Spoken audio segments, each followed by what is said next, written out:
So we are into Champion Select and looking towards Copenhagen Wolves for their first ban, which, what a surprise. Please don't do 6 mids. Yeah, it's going to be Syndra. Please don't 6 mid bans. We had that last game, if you didn't see it, 6 mid bans came out. I'm not ready for a second game where there's 6 mid bans. Oh, and it's happening again. It's happening, .gif. But yeah, like, what are we going to have? Another Ziggs come out? Like Bruiser or Akali, perhaps? I don't know. Like, stop it. We're going to see it. I just feel Now's like the time. You give so much pacing over with this amount of bans on mid. I mean, none of these picks, other than the Lulu and the Corki at this point, are like, well, you've got to ban these, otherwise they just auto-win the game. And all this does is reduce the early game presence from like mid lane roams and neutralizes mid into a scaling farm fest that whoever has Victor is likely to win. Yeah, pretty much. That's a good summary. Right. Waiting on that final ban. It's Gangplank, so we have exactly another mid lane. The same yeah, so it's the same bans again. So now, do Mouse prioritize the Victor here?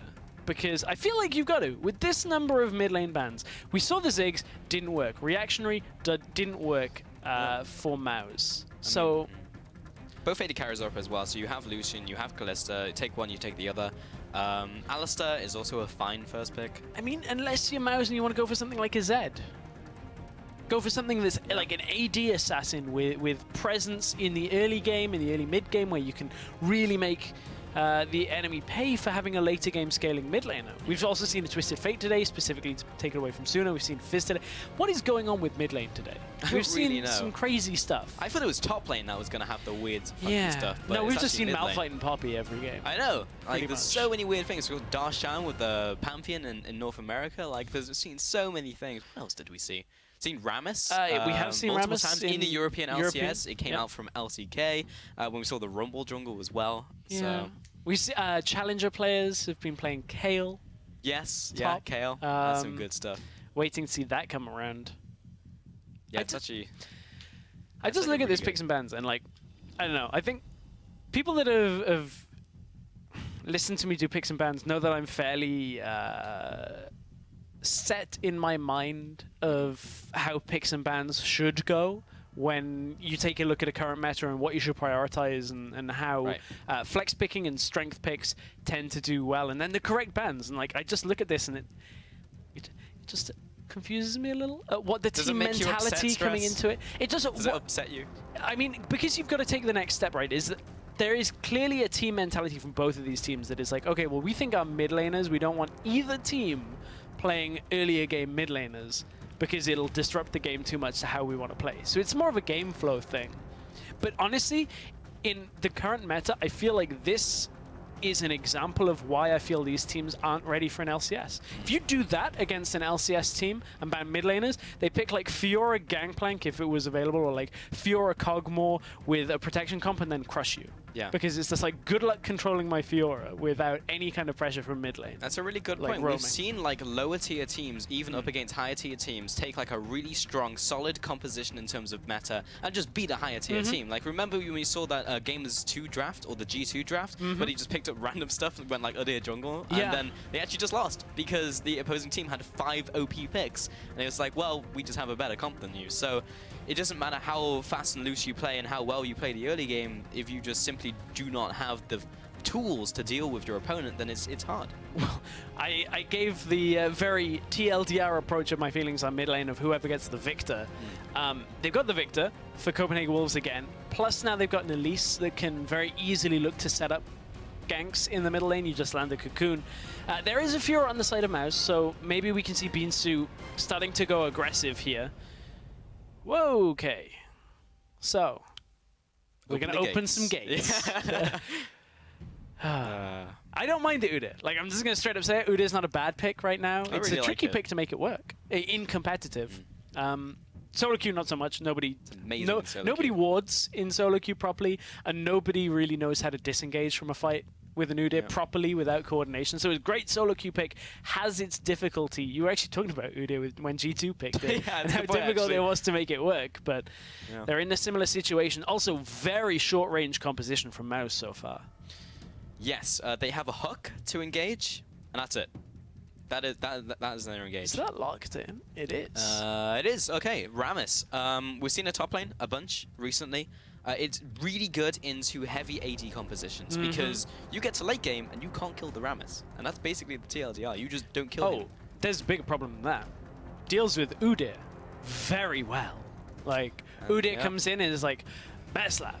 Rammus goes, taunt. Now you can only attack me for 2 seconds in this fight. So good luck trying to, lock other people down. Buys a lot of time for the rest of Wolves to run away. And there's some crazy stuff happening in this game. That's a Twitch. That is, yeah. I mean, everything was making sense up until the Twitch coming out. Lucian Usopp, remember, we didn't see that in the first game, despite him being available. Twitch, he saw some play, like, in preseason, and then people were like, actually, Lucian Nicholas is better. And then we just didn't see him. So Twitch is a scaling teamfight setup, AD carry. I keep wanting to call it rat-a-tat-tat. It is? It is rat-a-tat-tat. That's his ultimate. Spray and pray used to be called. It did, yeah. See, I always get messed up. Yeah. So it will have good potency in team fights, especially when you look at the likes of, you've got a Rammus to peel for you, and Asta to peel for you. Should be okay. Last pick that was locked in was a Lux. It's another reactive mid laner. Not sure how I feel about it, but Lux into Victor is a fairly neutral lane once again. Nobody's super getting long anything, range and never getting any range for a skill shot. I mean, it gives them some range alongside the Kalista, the Udyr, the Fiora. True. Good control over side waves, but that's about it. Yeah, I'm also just thinking about this composition, because, like, Pinoy's never going to get hit, ever. Because, like, they have Thresh, and that's kind of it to get on people, so you land a hook or a binding, and that's kind of it. Because then Fiora and Udyr and Kalista are not going to get in range of a Twitch. They do have more damage now, though. With a Fiora in the top lane, rather than a Malphite, they've got other ways of dealing with tanks. Problem is you're against Rammus. And Lux, unless she's super far ahead, doesn't really deal too well with tanks.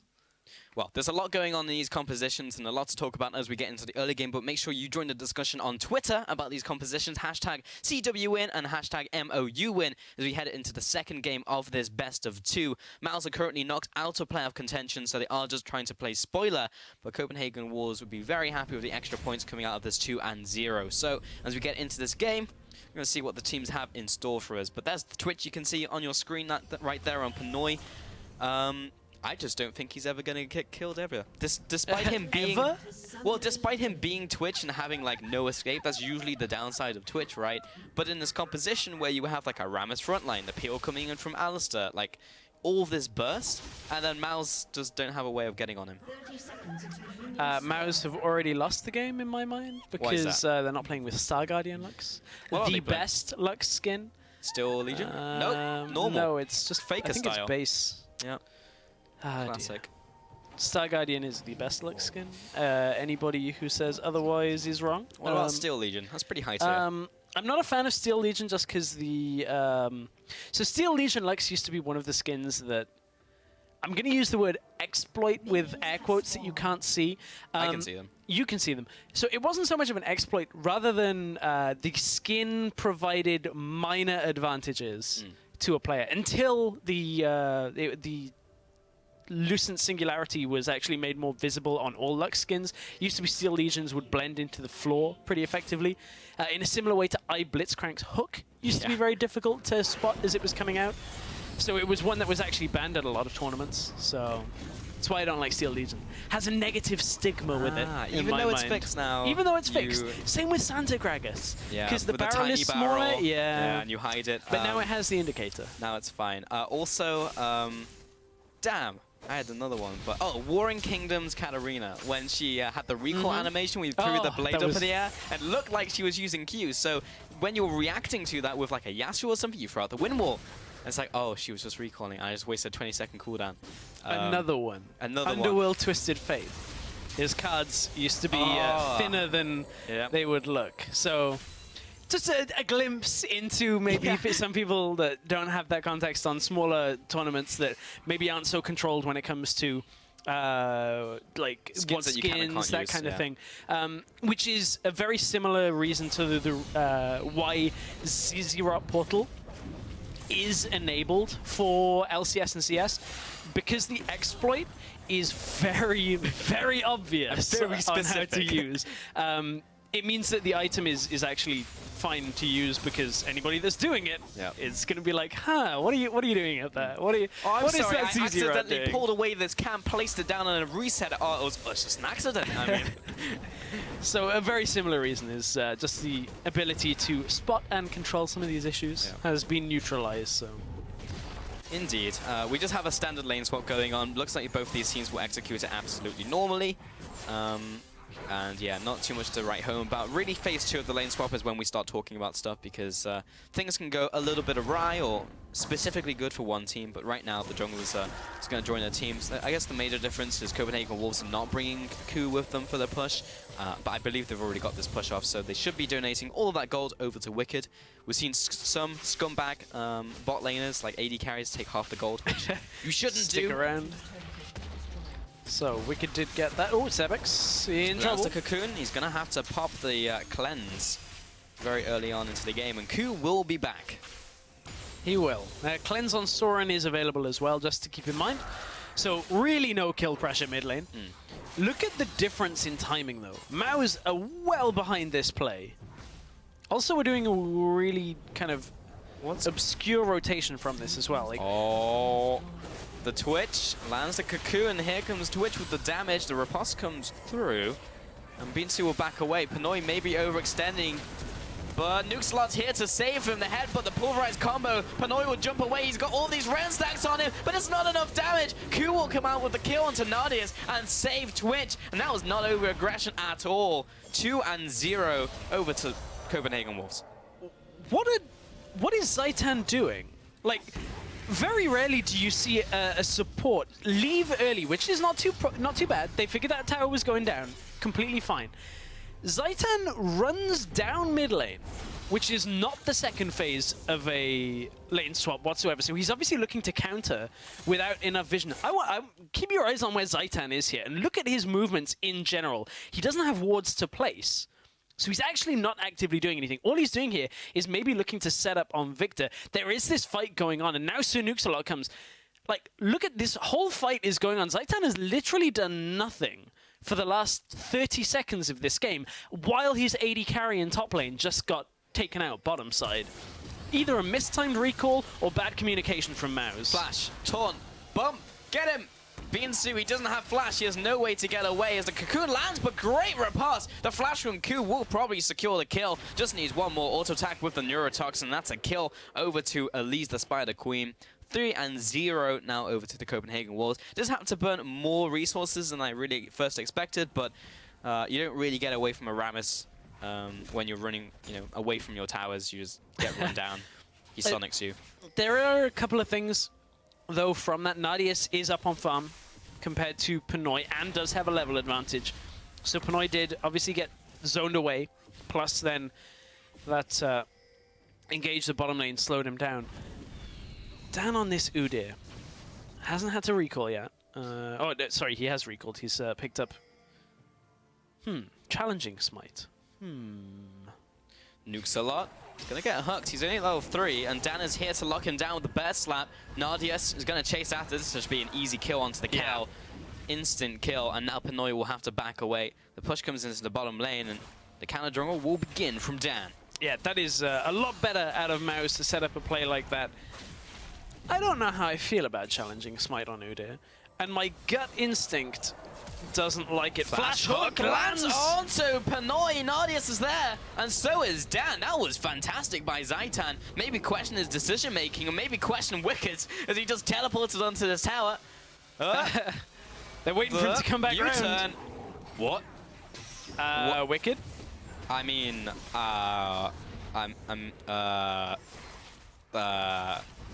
Okay. So Zaitan's pushing the bottom lane here with... I don't get that. Oh, this is some weird. The last minute has, like 2, 3, maybe even 4 minutes, has had some really weird decision-making in general. So Mao's get a pick in the bottom side jungle. On to Nukeslot. They then go bot lane and get the same 3-man pick onto Pinoy and get the teleport out of Wicked. and they get the same 3-man pick onto Wicked. Yep. Wolves did not learn from their first 2 mistakes of not to go 1v3 in that scenario. The first one, somewhat forgivable for SirMixerLot. Sure. He's trying to establish vision control in the bottom side. The second one was Pinoy getting caught by a max range hook, which he should have been in range for. Yeah, flash hook. You do have to respect that, but it's difficult to read. Yep. Third one says Wicked completing the teleport when everybody's dead. And doing a U-turn back into Mousesports. Like, he was away. He could have just drifted off into the distance. He could have just, like, gone into the enemy jungle and recalled. Could have gone mid lane, given Soren a high five. But no, he does a U-turn and goes back to the turret and gets hooked. And goes into a small, tiny corridor where it's difficult not to get hooked. I'm trying to regather my thoughts on this game. I was talking about Udyr and challenging Smite. Oh, yeah, that's true, yeah. I feel like in competitive right now, vision control is the #1 factor. And Udyr, with challenging Smite, does not have wards coming from his jungle item. Plus, you really don't want to go Sightstone on Udyr, because you need to stay ahead of the damage and tankiness curve to keep Udyr actually a viable champion. And Sightstone doesn't give you enough health, slows you down in terms of damage plus tankiness, and is just kind of there as an extra item later, so that you can't really hit true 6 item point for Udyr. If you go super late, that's a very minor factor on the end of it, but I'm not a fan. I don't think you get enough from the damage reduction plus the amplified damage to not have the extra wards. So you would go Tracker's Knife always over Stalkers, for example? Maybe not always, but I just feel like, I don't know, it's me personally, I feel like Vision you can gain so much more from. Maybe I'm wrong on this, but... Run! You can make it, I believe. Ooh, auto attack over the wall. You can make it, you did believe. Yeah, there you go. I had that faith on Beansu. He also had the Corrupting Potion. Ku is on the chase. The Flash, Venomous Bite, bam! Takes down his target. Bot lane with the 2v2. The flash by Pinoy looking for the outplay with Rat-a-tat-tat. That's the kill coming out with the Expunge. And Zaitan now backing off to the tower. Pinoy goes back into stealth with the reset. And he has the rat signal right on top of him, but lands the hook. However, MOU is unfortunately under the tower, and it's the one tanking. Dan in the mid lane going into the gravity field. The ultimate coming out from Soren. And Ku is going to be assisting as the Death Ray comes across for another kill. This has been... so many kills over to Copenhagen Wolves all across the map. Such a bloody game. 10 kills, 10 minutes on the clock. Sebex runs over Pinkwall, can't stop to take it out. Fiora is coming down, though. That Cocoon wasn't going to hit from Ku. Now he's got to deal with Beansu. Says, okay, I'll deal with you. Yep. Actually has a level advantage. Level 7 to Beansu's level 6 right now, and that's all from the kills that Ku's had. Just to round off the point, I'm talking about Udyr specifically in competitive. I think in solo queue, vision control is not an important factor as anywhere near as much as it is in competitive, and I think that's where the difference is in my mind.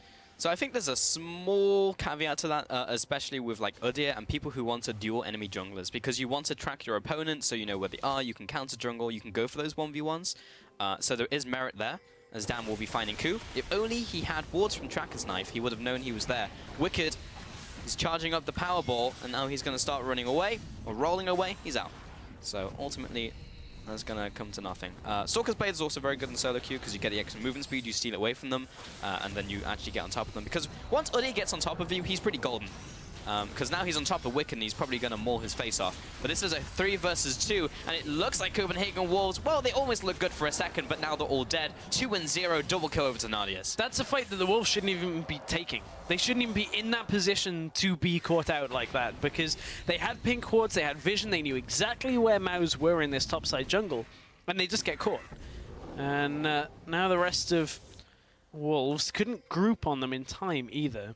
Now Soren wants to come top. It is 2 versus 2 with the Alistar. Plus now you've got the Powerball Rammus coming up to the top side. Soren still wants this. Rolling, rolling, rolling into the top lane. The flash into the double knockback. And MOU is there to follow up with his own CC. Soren will pick up the first kill. Nadius is just trying to buy time. Double kill comes out for Soren. This is a lot of kills going down all over the place. Pinoy, he's got the Ghost Blade. And nice vision juke actually by Binsu. Because Pinoy couldn't get the damage off, so yeah, that was nice. That was nice. No surprise in store for Binsu, but has he got Dan as a surprise? Flash over the wall into Bear Slap, could get it straight away. Riposte, Pinoy he's gone. He's dead. He's pretty dead. Sebex. And like... He's gone. I just feel like this is another example where it's like the challenging smite in that situation is offering nothing. Like, legitimately offering nothing. Nothing. It's kind of true. Because you're picking these fights where it's like 2v1, 2v2, 3v3, where you're not 1v1 against a jungler in the enemy jungle. You're just straight up numbers, and if they're bursting you, that's great. Yeah. Good job. Your damage is being output by your carries anyway. Ude, I don't think Ude needs to carry enough to have like that kind of itemization. That's also the problem with like most junglers with skirmishers right now. I love Runic Echoes, by the way, as well. Gives him that extra damage on Phoenix, the first hit. Yeah. Plus also just the splash damage as well. It's and the movement speed. Clear. Like, you clear the jungle so fast with Runic Echoes Phoenix. No, another hook onto Wicked. We have the rest of the team there. Nardius is slowly dying from the Rammus, and he was actually killing himself for a bit as the W came up, but he is out. He is alive. Wicked dies again. Has gone first item in Thorn Mail. That is not what I call optimal. Usually you go for items with health, and then you go for Thorn Mail second, third item. Second item is even very early. First item is almost never done. Just give you a lot of armor, which translates into more damage. So there's that. Yeah. Getting that extra return damage with Ball Curl as well. And his old passive, which converts armor into AD. So you always want to activate defensive Ball Curl before you go in for trades, because it gives you more AD. And optimize the amount of auto attacks you're getting out as Rammus. And it's very important. I played a lot of top lane Rammus. How I did play him all AP with Tam Kench. Because then you jump inside the Tam Kench with your ultimate on, walk into the enemy team. Stupid interaction. And you kill them all, because it's 8 seconds of you doing a lot of damage in an AoE. Mid lane, Pinoy making a lot of damage. That being Sebex, Pinoy was not taking a lot of damage, and Copenhagen Wolves will be taking this middle turret and dealing a lot of damage to it. 6 mid lane bans, Victor goes through once again, and Soren once again is ahead of the game. He's 4-0 against this Lux, which hasn't been able to slow them. Here comes the team fight, though. Oh no, Zaitan, the repeat, he doesn't land the flay. That means Nardius will go down, Pinoy will be picking up that kill, and he is completely untouched. Dan, where's the challenging smite now? Oh, there it is. He's onto Pinoy, but he's actually juking away. He's got the stealth. Oh no, the Runic Echoes. It bounces from Nuxalon onto Twitch, but I think he's safe for now. The flash over the wall. Dan activates his Phoenix, and we'll pick up that one in the top side of the jungle. Now we have this intense 1v1 with Rammus. Well, he only has about 4 buttons to press, and will outplay Binsu. He will outplay Binsu. So overall, Pinoy died. Sebex died. I think Nardius died. Maybe I'm wrong about that. I didn't see Nardius. Nardius died because Zaitan missed his flay, and then Nardius was like, no! I didn't quite catch it in the middle of the team fight. I was keeping my eyes on the intense 1v1. Went full Darth Vader. Yeah. I was not expecting that from you. I was expecting something like that from Trevor. That's true, actually. Yeah, I don't think he dropped a single Star Wars reference today. No, he didn't. Unless I just didn't pick up on them. Normally, I'm pretty good on that. Sometimes they're pretty subtle. We're going to see Pinoy coming out here. Because he's got the Ghost Blade, he unloads so much damage. And if you do end up playing Twitch for whatever reason, Ghost Blade is actually a very good first item on him versus other AD carries who like to go for Essence Reaver or, you know, Infinity Edge, that type of stuff. But Twitch is one of the ones that is actually pretty good with Ghost Blade. Very thankful to the observers who slowed down that flay which missed in all its glory. There was the kill on Tenadius that I actually missed. And from here, this is a Stan being Ude. Because he has the damage and tankiness to do this, and the movement speed. So look at the movement speed. Hits bear stance and goes whoop, flash over the wall, smack him. Actually didn't have to hit. Nope. It was just the Phoenix AoE plus the Runic Echoes AoE. So is able to deal a significant amount of damage. Well, if we thought the last game was kind of solo queue-esque, this one I think is even more so. That's true. Of course, sorry, I was going to say, of course, these teams are locked into their respective playoff at least entries. Yeah. MOU's out of playoffs, Wolves in playoffs. Points, I think, are still important for them. But Yes, they absolutely are. I think they probably will win this game regardless, but we'll see. Look, he's gonna jump away with the flash there, but will walk back in. He's got the defensive ball curl up, and now Binsu might get some work done here onto Soren. He's only got one vital to go, but he's blocking against the wall. Laser comes across. Binsu is taking quite a lot of hurt. Dan is being caught out by Copenhagen Wolves. They find a shutdown onto Udyr there. Now Nardius and Binsu. Nardius is gonna die. Soren's in with the fight now. Double kill already. Chased into the tower. I don't think I've seen a situation like this in quite a while. There's the triple. All right. Set him up, Twitch from behind. Set him up, boys. Pinoy. I don't think they can close it without Pinoy stealing. Oh, he leaves it. There's the Quadra. Oh, Pinoy. Now Pinoy doesn't have any CC though. Were you the chosen one? He could. He doesn't have a blade and can't catch up. Victor's chasing this. Yeah. So we do have the extended pentakill window here. Dan came up. It doesn't matter because there is still an extended window. Binsu is going to scumbag it. Get back into his base. Damn. Yeah. As an update, Copenhagen Wolves are actually locked into 4th regardless of the last game in this series. So that's why we have this game. Pinoy, we're going to see the whole sequence of events once again. So, when does Soren get into this fight? That's the question on my mind.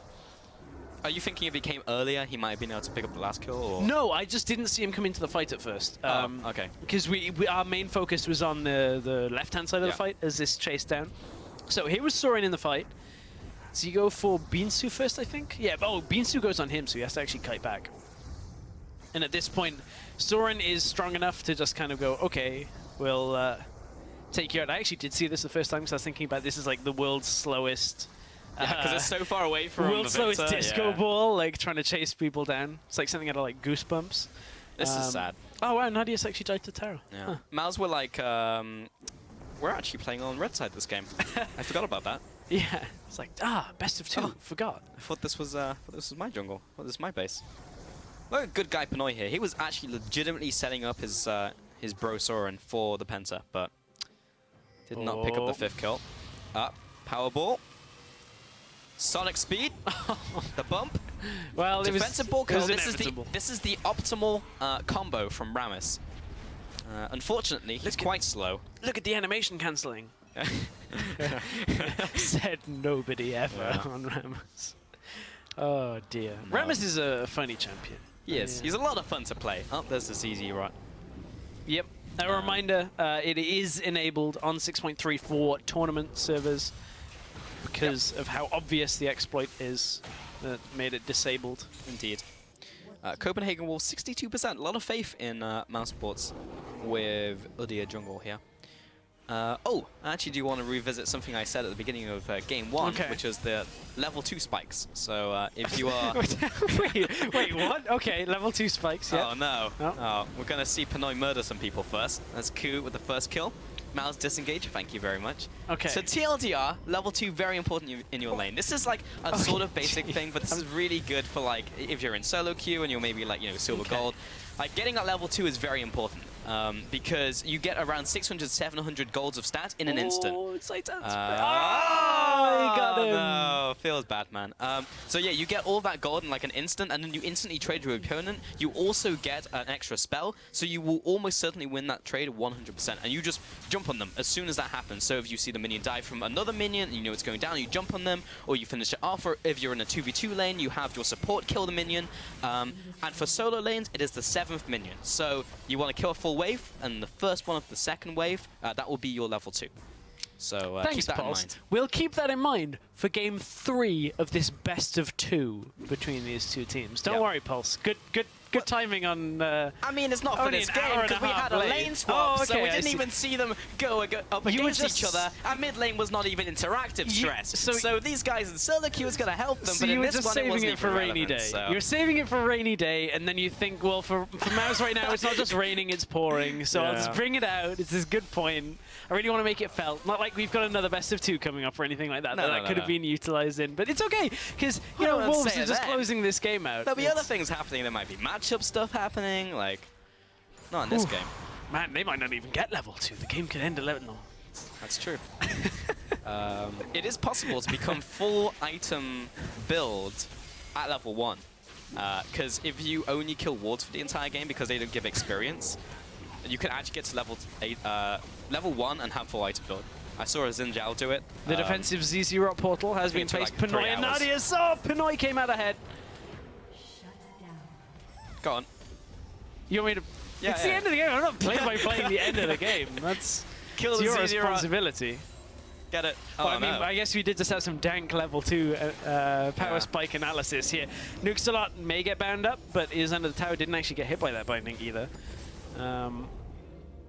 Now I am tempted to just steal the play-by-play. It's been a very long time since I did play-by-play. But Wicked is sneaking. They know he's there.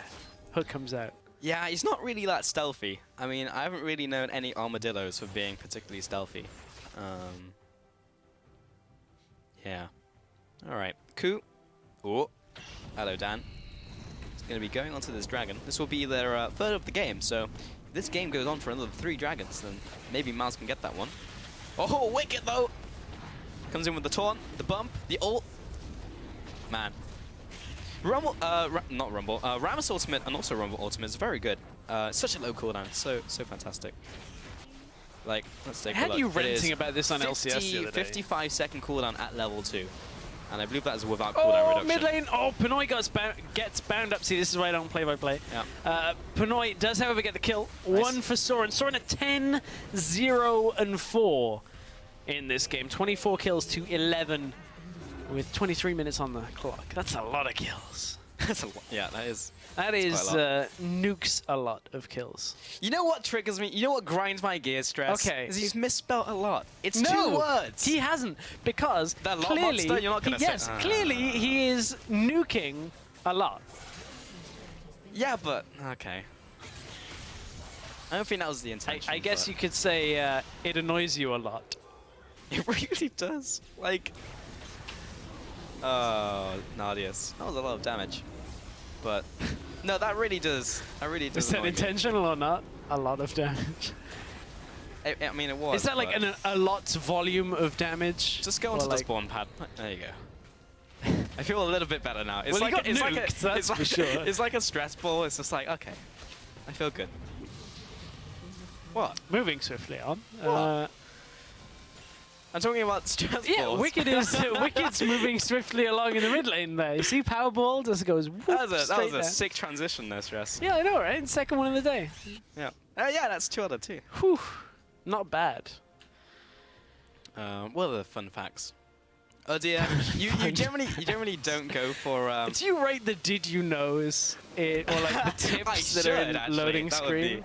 That would be did OP. you know? Everyone in this game has gone for swiftness boots on the red side. Everyone in this game, as you scan the rest of them, I was and like, see a Ninja Tabi and Lucidity boots. It was all going well until I got down to Zaitan and then started on the Copenhagen Wolves side. Because I did the snake and went down to the bottom on Nukesalot, and then I was like, still holding true. Well, Wolves want to close this one out. They're going to catch on to Zaitan. Ku manages to pick himself up the kill. Force the cleanse out of Sevex. And the Wolves are closing this game out. This is going to be the final push of the game. The ZZ Rot minion, one last hurrah, but it's not enough. You know, if there's any game that you can call a Clown Fiesta, this is definitely one of them. But there's the second Nexus turret going down, and Copenhagen Wolves will be getting the 2-0 on the week. All they really needed from this series was the 1-1 at a minimum, so they can secure that 4th place over Mouse and lock SK, additionally also out of playoff contention. Copenhagen Wolves is a 2-0 in the week. It was I was about to say unexpected. It was an expected 2-0 result for Wolves. Bit of fun in the last game. But overall, Wolves, they would have just been happy locking that spot. Yeah. All they needed was 1 point, and that was it. That's all they needed, and they managed to hold their playoff spot. I would like to see more Twitch, though. but I don't think we're ever really going to see it. The problem is, like, the AD carry pool right now is so strong. Like, you have Corki as a flex, Lucian, Kalista, high priorities. Like, you just never really see it nowadays, but maybe some point in the future. Maybe you have 6 AD carry bans, but then Forgiven just plays Caitlyn. So yeah, that's kind of how that goes. So an update on tiebreakers and all that good thing. No tiebreakers. Rip. And the Copenhagen Wolves are 100% locked into 4th, regardless of how that game went. The reason for that is Huma, they own the head-to-head over the Copenhagen Wolves. So if Huma actually lose the series, the head-to-head determines that tiebreaker. So no extra games to be played. 4th place for the Wolves. Huma at a minimum 3rd. Yeah, 2-0 over them in previous weeks, so we won't be having that one. But as we set up for the next game, we will be heading to a break for our final series of the day between Huma and Inspire. So we'll see who can get that seeding as we go into that final game. So stay tuned. We'll be back in 5.